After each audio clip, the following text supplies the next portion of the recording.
매일 24시간 365일 기도와 예배를 드리는 공동체인데, 이곳을 설립하는 마이크 비클 목사님을 인터뷰한 내용을 제가 예전에 글로 읽은 적이 있습니다. 내용은 이런 거였습니다. 하나님 음성 듣기에 대해서 물었다. 지금 하나님 음성만 들으면 모든 것을 던질 수 있다는 사람이 얼마나 많을까? 그 음성만 들으면 두려울 것이 어디 있겠는가? 문제는 그 음성이 안 들린다는 데 있다. 피클 목사는 하나님의 음성을 매일 듣는지 궁금했다. 그래서 이 인터뷰 하시는 분이 이 피클 목사님에게 질문을 했어요. 당신은 하나님의 음성을 매일 듣습니까? 이렇게 질문을 했더니 피클 목사님이 뭐라고 대답을 했냐면 이렇게 대답을 합니다. 일생에서 하나님이 한두 번 정도 직접 들을 수 있게 아주 명백하게 말씀하실 수 있습니다. 그러나 매번 이리 가라 혹은 저리 가라 라고 명확하게 말씀하시지는 않는다고 생각합니다. 제 경우에도 명백하게 들린 것은 기도의 집을 하라, 그리고 이제 시작하라 라는 말씀뿐이었습니다. 여러분, 우리가 신앙생활을 하면서 하나님의 뜻이 무엇인지 잘 모를 때가, 느껴질 때가 참 많죠. 하나님의 뜻을 구해도 하나님이 아무 말씀 안 해주신 것처럼 느껴질 때가 있습니다. 그렇게 하나님의 뜻을 묻고 또 물었는데도 하나님의 응답을 듣지 못하니까 자연스럽게 하나님의 뜻에 순종하며 살아가는 삶도 점점 모호하다는 생각이 들기까지도 합니다. 그래서 직장에 들어가고 또 학교에 들어가서도 또 배우자와 결혼 생활을 하면서도 하나님의 뜻대로 산다는 것이 무엇인지 잘 모르겠다라고 생각이 들고 느껴지기도 합니다. 그리고 어려움이 찾아오면 어떻게 생각해요? 그때 그 선택이 하나님의 뜻이 아니었나? 내가 혹 잘못된 길로 선택을 한 것인가? 라는 의문과 회의가 마음에 찾아올 때도 우리 성도님들 한 번씩 경험해 보셨을지도 모르겠습니다. 그런데요, 오늘 우리가 읽은 본문 말씀을 보면은 하나님의 뜻은 결코 모호하거나 흐릿하지 않다는 거예요. 아주 선명하고 명확하게 하나님의 뜻이 무엇인지 분명하게 말씀하고 있습니다. 항상 기뻐하라, 쉬지 말고 기도하라, 그리고 범사에 감사하라. 이것이 그리스도 예수 안에서 너희를 행하신 하나님의 뜻이니라. 우리는 이 학교를 진학하는 것이 하나님의 뜻인가요? 아니면 저 학교를 진학하는 것이 하나님의 뜻인가요? 묻습니다. 근데 하나님께서는 뭐라고 말씀을 하시죠? 너는 이 학교를 가든지 아니면 저 학교를 가든지 어디를 가든지 너희는 어떻게 하라고요? 항상 기뻐하고 쉬지 말고 기도하고 범사에 감사하라. 이것이 너희를 향하신 나의 뜻이다 라고 말씀을 하시는 거예요. 이 직장을 선택하는 것이 하나님의 뜻입니까? 라고 질문에 하나님은 어느 직장이라고 말씀해 주시지 않고 너가 어느 직장에 있든지 그곳에서 항상 기뻐하기를 선택하고 쉬지 않고 기도하기를 선택하고 범사에 감사하기를 선택해라. 그 선택이 나의 뜻이다 라고 말씀을 하시는 겁니다. 데살로니가 4장 3절에도 보면은 이런 구절이 있습니다. 우리 다 같이 한번 읽어볼까요? 시작. 하나님의 뜻은 이것이니 곧 음란을 버리고. 이 말씀에서도 하나님의 뜻은 아주 선명하고 명확하게 우리에게 말씀을 해주고 있다는 거예요. 하나님의 뜻이 뭐예요? 거룩함이라는 거예요. 어느 학교에 있든지 너가 어느 직장에 있든지 아니면 어떤 사업을 하든지 하나님의 뜻은 뭐예요? 그 속에서 너는 거룩하라라는 거예요. 음란하고 방탕한 삶이 아니라 정결하고 순결한 삶을 너는 그곳에서 살아내야 된다라고 하는 것이 하나님의 뜻이죠. 우리는 그렇죠. 이 직장이 하나님의 뜻인가요? 아니면 저 직장이 하나님의 뜻인가요? 정작 그 직장에 들어가서는 어떻게 삽니까? 세상 문화에 젖어서 살다 보면은 하나님의 뜻과 무관하게 살 때가 많죠. 근데 주님은 그 선택 가운데서 하나님의 뜻이 무엇인지 우리에게 분명하게 말씀해 주고 있다는 거예요. 정결하고 거룩한 삶, 그것이 내 뜻이다. 제가 산울교회 온 지 얼마나 됐을 것 같습니까? 우리 성도님들. 햇수로 이제 4년이 되었습니다. 좀 오래됐나요? 제가 산울교에 오기 전에 이전 사역지에서 다음 사역지를 고민하면서 제가 하나님께 기도하면서 이렇게 물었습니다. 하나님, 제가 어디로 가야 될까요? 제가 어느 교회에서 사역하기를 원하십니까? 라고 이렇게 기도하면서 물었습니다. 그때 하나님께서 오늘 본문과 함께 제 마음속에 떠오르게 하신, 생각나게 하신 말씀이 있었습니다. 잠언 3장 5절부터 6절까지의 말씀인데 제가 읽어드릴게요. 너는 마음을 다하여 여호와를 신뢰하고 내 명철을 의지하지 말라. 너는 범사의 그를 인정하라. 그리하면 내 길을 지도하시리라. 제가 하나님께 어느 교회에 가서 사역을 하면 좋을까요? 라고 물었지만 하나님은 어느 교회라고 말씀해 주시지 않았습니다. 대신 이런 말씀해 주신 거죠. 너가 어디로 가든 네가 어디에 있든지 나를 마음 다해 신뢰해라. 내 명철을 의지하지 말고 모든 일에 있어서 나를 인정해라. 그러면 내가 너의 길을 지도하겠다. 또 이 말씀과 함께 빌립보서 4장 6절과 7절 말씀을 생각나게 하셨어요. 아무것도 염려하지 말고 다만 모든 일에 기도와 간구로 너희 구할 것을 감사함으로 하나님께 아뢰라. 그리하면 모든 지각에 뛰어난 하나님의 평강이 그리스도 예수 안에서 너희 마음과 생각을 지키시리라. 이 두 말씀을 통해 하나님은 저에게 이렇게 말씀하신 거죠. 어디를 가든지 아무것도 염려하지 말아라. 감사함으로 기도하기를 힘써라. 그것이 너를 향한 내 뜻이다. 제가 어느 교회로 갈까요? 라는 이 질문에 하나님은 하나님의 뜻을 저에게 명확하게 보여주셨습니다. 너는 어디를 가든지 너는 마음을 다해서 나를 신뢰해라. 너의 명철을 의지하지 말고 모든 일에 나를 인정해라. 이것이 나의 뜻이다. 주님은 저의 질문에 아주 명확하게 말씀해 주셨습니다. 우리는 어떤 선택의 기로에 있을 때 하나님의 뜻을 구하죠. 근데 여러분, 어떤 선택과 결정하기에 앞서 이 하나님의 뜻을 구하는 질문에 만약 하나님이 그 선택에 대해서 결정을 해주신다면 하나님의 뜻은 어떻게 된 거예요? 완성된 거예요. 완료가 된 겁니다. 이미 이루어진 거죠. 제가 하나님께 어디 교회를 가야 할까라는 질문에 하나님께서 제게 어느 교회를 가라고 말씀을 하시면 하나님의 뜻은 거기서 완료형이 되는 것입니다. 이미 이루어진다는 것이죠. 근데 하나님의 뜻은 그렇지 않다는 거예요. 어떤 선택이 결정될 때 하나님께서 우리에게 무엇을 말씀하고 싶으신 거냐면 그때부터 내 뜻은 시작이다 라고 말씀하시는 거예요.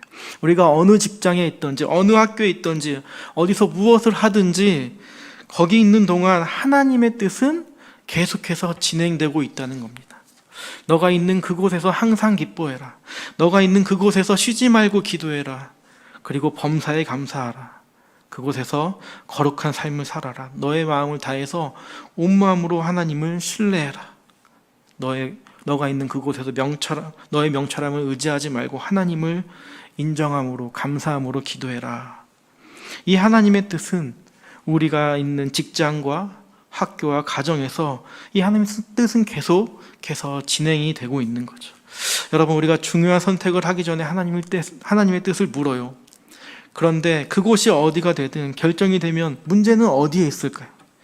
그 다음부터는 하나님의 뜻과 무관하게 그곳에서 지낼 가능성이 많다는 거예요.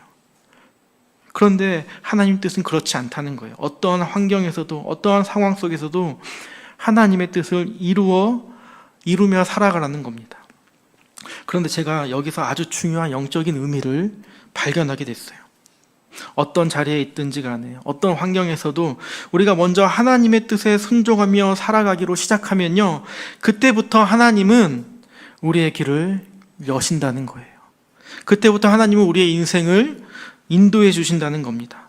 여러분, 제가 아까 읽었던 잠언 3장의 말씀을 보면은 너는 마음을 다해 여호와를 신뢰하고 내 명철을 의지하지 말라. 범사의 그를 인정하라. 그 다음에 뭐라고 하시냐면 그리하면 내 길을 지도하시리라.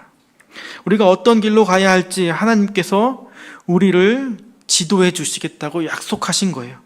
우리가 주님의 뜻에 순종하며 살아갈 때 그때부터 하나님은 우리의 길을 지도하시고 인도하시고 앞길을 열어주시겠다고 분명히 말씀을 하셨습니다. 그 순간부터 우리는 하나님의 인도하심을 실제로 경험하게 되고 하나님의 뜻이 내 삶 가운데 하나씩 하나씩 성취되는 것을 보게 되는 것이죠. 그런데요, 우리가 이전에 앞서서 먼저 선행되어야 될 것이 있다는 거예요. 그것은 주님의 뜻을 따라 살아가는 것을 내 삶 가운데 훈련하는 것입니다. 그렇다면 그 훈련이 무엇일까요? 오늘 본문에 그 답이 있습니다. 오늘 본문 속에서 본문을 살펴보면서 그것이 무엇인지, 그 훈련이 무엇인지 좀 살펴보려고 합니다. 오늘 본문에서 하나님의 뜻 중에 첫 번째는 무엇이었습니까? 항상 기뻐하라. 하나님의 뜻을 따라 살아가는 성도에게 발견할 수 있는 분명한 특징이 있어요. 그것이 무엇이냐면 바로 기쁨이라는 거예요. 성도는요, 어떤 상황과 어떤 환경에서도 이 하나님께서 주신 기쁨을 빼앗기지 않는다는 거예요. 그것이 성도의 특징이라고 말을 합니다.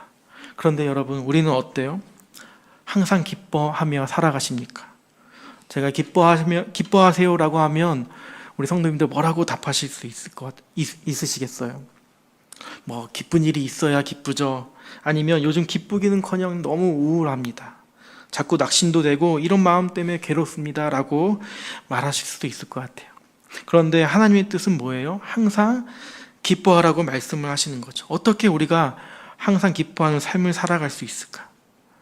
기쁜 일을 주시면서 기뻐하시라고 하시는 것도 아닌데 우리 보고 항상 기뻐하라고 하세요.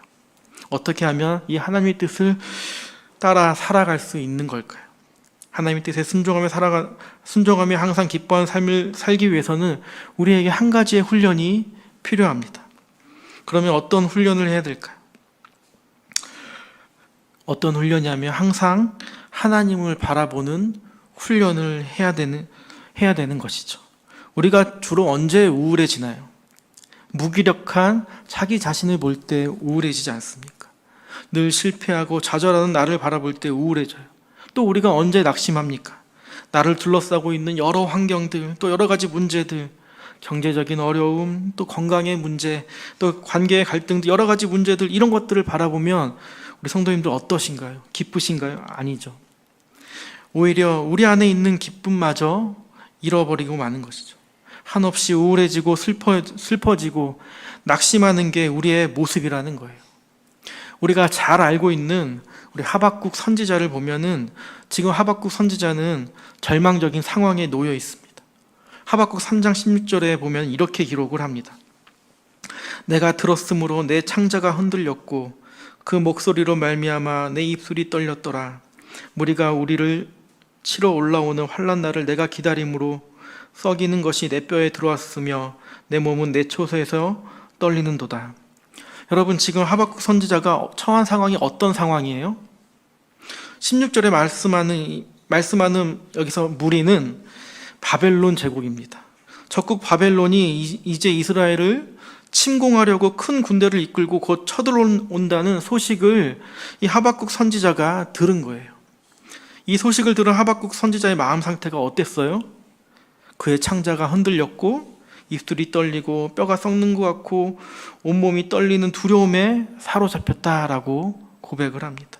정말 죽을 것 같은, 견디기 힘든 상황에 지금 이 하박국 선지자가 놓여 있는 거예요.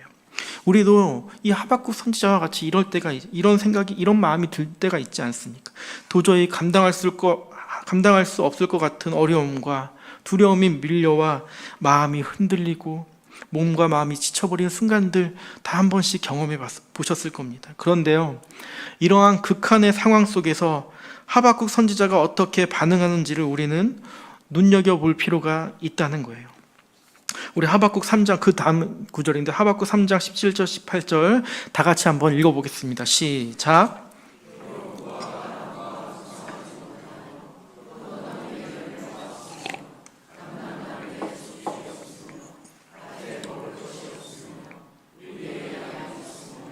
외양간에 소가 없을지라도 나는 여호와로 말미암아 즐거워하며 나의 구원의 하나님으로 말미암아 기뻐하리로다. 아멘.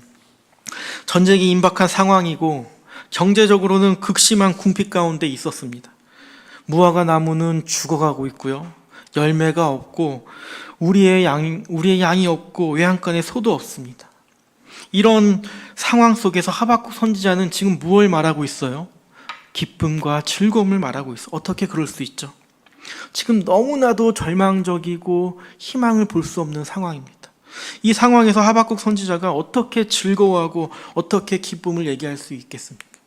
그런데 하박국 선지자는 이렇게 얘기를 하는 거예요. 나는 여호와로 말미암아 즐거워하며 나의 구원의 하나님으로 말미암아 기뻐하리로다.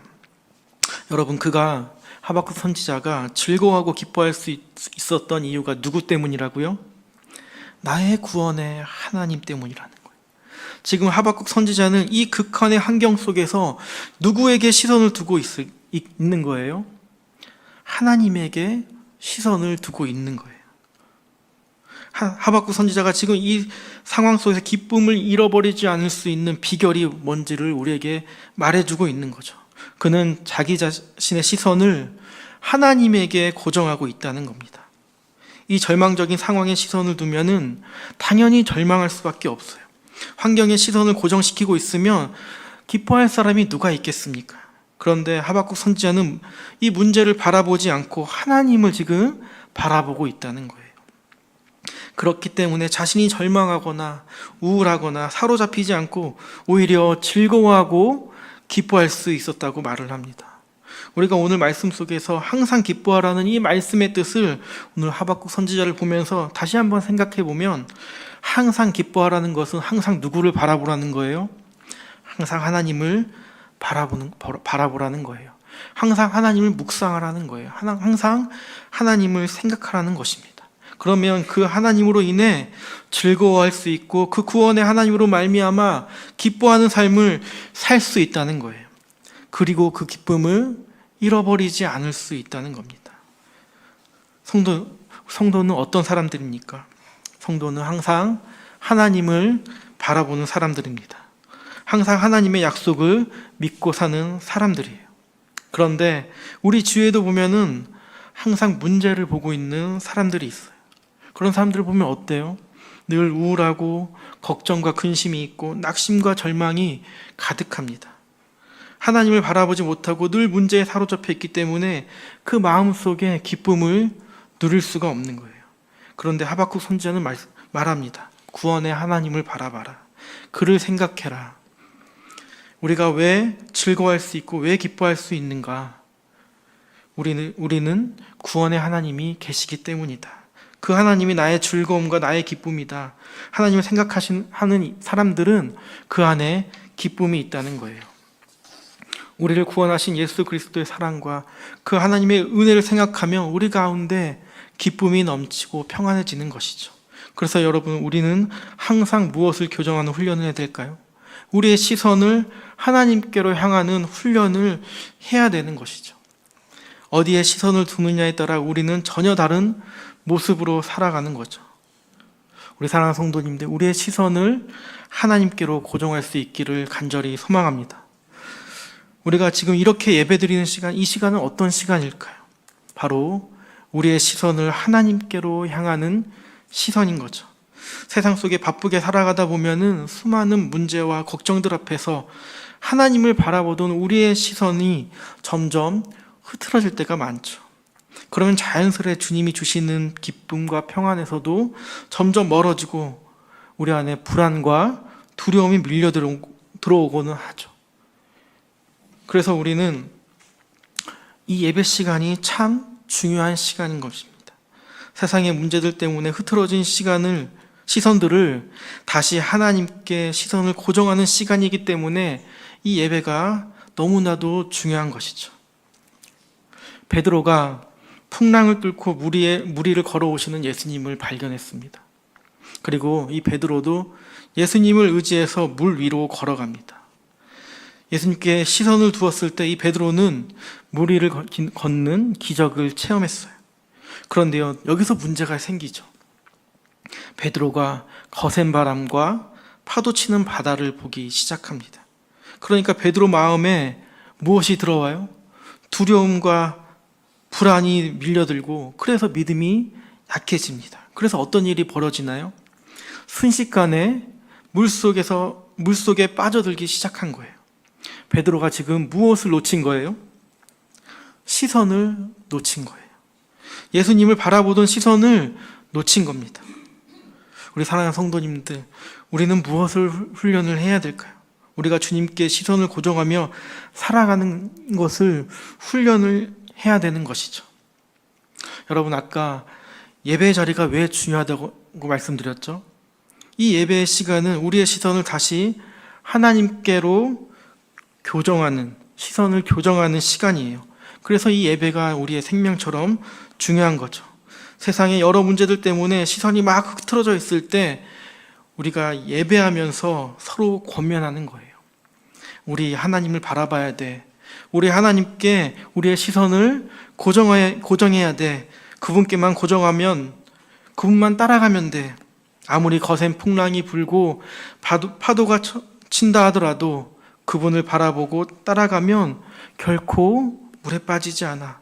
하나님을 바라볼 수 있도록 돕는 것이 예배이고 우리 공동체인 것입니다. 항상 하나님만 바라보는 성도에게는 기쁨이 있습니다. 언제나 하나님께 시선을 맞추는 교회에는 기쁨이 넘칩니다.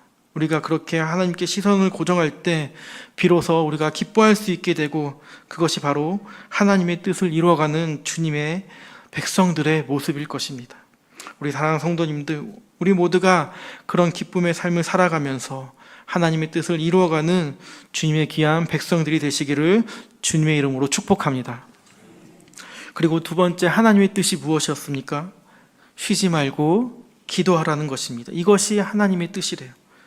근데 우리의 기도 생활은 어떻습니까? 여러분들 기도하시는 거 어떠세요? 기도가 어렵습니까? 쉽습니까? 네, 기도가 어렵죠. 기도가 참 어렵다고 얘기하시는 분들이 많습니다. 근데 어떻게 그 어려운 기도를 이 사도 바울은 쉬지 않고 기도하라는 거죠. 5분 앉아서 기도하는 것도 어려운데 쉬지 않고 기도하라고 하는데 어떻게 쉬지 않고 기도할 수 있을까요? 여러분, 먼저 우리가 이 기도에 대해서 생각해 볼 때 기도에서 제일 중요한 것은 무엇이냐면 기도의 대상이 누구냐 하는 것입니다. 이것이 가장 중요합니다. 모든 종교에도 참 기도가 있죠. 심지어는 종교가 없는 사람도 뭔가 큰 어려움을 겪으면 기도를 합니다. 그런데 모든 사람들의 기도가 다 똑같은 기도이겠습니까? 아니에요. 왜죠? 그 기도의 대상이 다 다르기 때문이죠. 누구에게 기도하느냐가 너무나도 중요한 것입니다. 기도하는 행위 자체가 중요한 것이 아니라 누구에게 기도하냐가 중요한 것이죠. 그럼 우리는 누구에게 기도하는 것이죠? 우리의 기도의 대상은 하나님이시죠. 하나님은 어떤 분이신가요? 하나님은 우리를 너무나도 사랑하시는 분이시고 우리를 살리기 위해 독생자 예수님까지 내어주신 하나님이시고 그렇게 우리를 아끼시고 돌보시는 하나님이시라는 겁니다. 그 하나님이 우리와 함께 하시기를 원하신다는 거예요. 여러분, 우리가 기도에 대해서 생각할 때 가장 중요한 것은 하나님을 생각하는 것입니다. 우리는 그 하나님께 기도하는 것이고 그리고 그 기도로 하나님께 우리의 삶을 나누는 것입니다. 그런데 여러분, 우리가 돌아보면 어떠한가요? 사실 우리는 하나님께 잘 이야기하지 않을 때가 많은 것 같아요. 하나님은 우리의 마음을 듣고 싶어 하는데 우리는 그냥 지나쳐 버릴 때가 많습니다. 왜 그렇겠습니까? 우리가 하나님과 친하지 않기 때문입니다. 여러분, 우리가 정말 친한 사람과 이야기할 때와 또 어색하고 불편한 사람과 이야기할 때 같을 수 있습니까? 별로 친하지 않은 사람과 1시간 동안 대화를 나눠봐야 된다. 한번 생각해 보세요. 괜히 긴장되고 어색하고 마음이 불편하지 않습니까? 그런데 정말 가까운 친구, 친한 친구와 만나면 어때요? 이야기를 시작하면 시간이 어떻게 가는지 모르죠. 몇 시간을 이야기해도 할 얘기가 계속해서 나옵니다. 대화가 즐겁고 마음이 편하죠. 그래서 시간이 어느새 훌쩍 지나가는 것도 모르고 대화를 합니다. 왜 우리가 기도가 어려운가? 그 이유는 단 한 가지. 하나님과 별로 친하지 않기 때문입니다. 오늘 본문에 쉬지 말고 기도하라는 것은 주님이 우리에게 뭘 원하신다는 걸까요? 그것은 하나님과 우리가 친밀한 관계를 맺기 원하신다고 말씀하시는 거예요. 내가 너와 친하게 지내고 싶다라고 말씀하시는 거예요. 하나님은 이 세상 그 누구보다 우리와 친하게 지내고 싶어 하시죠. 하나님은 우리와 가장 깊은 이야기를 나누고 싶어 하시는 분이시라는 겁니다. 정말 친한 친구는 어떤 친구예요? 그냥 겉으로만 웃고 이야기하는 사이가 아니라 어디 가서도 쉽게 말할 수 없는 이야기, 내 마음속 깊은 고민과 아픔, 그리고 남에게 도무지 꺼낼 수 없는 나만의 이야기를 나눌 수 있는 그런 사람이죠. 그게 진짜 친한 사람입니다. 이 친한 친구처럼, 아니면 그보다 하나님은 우리와 가까워지고 싶어 하시고 원하신다는 겁니다. 그 어떤 상황 속에서도 우리가 마음 깊은 이야기를 주님은 듣기를 원하신다는 거예요. 기쁠 때도, 슬플 때도, 아플 때도, 어려움이 왔을 때도 하나님은 언제나 우리의 속 이야기를 들으시기를 원하신다는 거예요. 그런데 어떤 사람들은 이게 인생이 잘 풀릴 때 하나님께 열심히 기도하고 잘하다가도 또 고난이 오고 힘들어지면 어떻게 해요? 하나님 앞에서 마음을 닫아버리기도 할 때가 있습니다. 하나님 나한테 왜 이렇게 하시는 거예요? 됐어요. 저도 이제 하나님 안 할래요. 이렇게 토라지는 거예요. 그리고 하나님을 안 찾는 거죠. 그런데 하나님은 어떤 상황에서도 우리와 이야기 나누고 싶어 하시죠. 우리의 속마음을 듣고 싶어 하시고 그 친한 관계 안에서 우리를 초대하시는 분이시라는 겁니다. 그래서 우리에게 쉬지 말고 기도하라고 하시는 겁니다. 하나님은 우리와 늘 가까이 지내고 싶으신 거죠. 이것이 쉬지 말고 기도하라는 말의 의미인 겁니다. 우리 사랑하는 성도님들, 늘 하나님과 친밀함 속에서 기도로 만나며 또 평안과 기쁨을 누리시는 우리 모든 성도님 되시기를 주님의 이름으로 축복합니다. 그리고 마지막 세 번째 뜻은 무엇입니까? 범사에 감사랍니다. 우리 성도님들, 보통 우리는 언제 감사합니까? 보통 감사한 일이 있을 때 감사하죠. 근데 하나님의 뜻은 그게 아니라는 거예요. 어떤 상황에서도 너는 감사해라. 그래서 하나님의 뜻을 따라 살아가는 이 성도의 언어를 보면요, 항상 감사가 빠지질 않는다는 거예요. 어떤 상황에서도 하나님께 감사합니다. 우리가 감사의 반대가 여러분 뭐겠어요? 불평과 원망이죠. 그것은 하나님의 뜻을 거스르는 일이라고 말을 합니다. 그러나 성도의 언어는 불평과 원망이 아니라 감사인 거죠. 어떤 상황에서도 감사할 때 우리는 그곳에서 하나님의 뜻을 이루고 있는 거예요. 예수님이 우리에게 기도를 가르쳐 주셨습니다. 그걸 우리가 뭐라고 얘기를 하죠? 주기도문이라고 그러죠. 주기도문에 보면은 이런 내용이 있습니다. 뜻이 하늘에서 이루어진 것 같이 땅에서도 이루어지다. 우리가 어떤 상황에서도 감사하기를 멈추지 않을 때 이 주기도문의 기도가 성취된다는 거예요. 주님의 뜻이 하늘에서 이루어진 것처럼 이 땅에서 이루어지는 것이 우리가 감사할 때 일어나는 일인 것이죠. 그래서 감사는 하늘의 언어인 것입니다.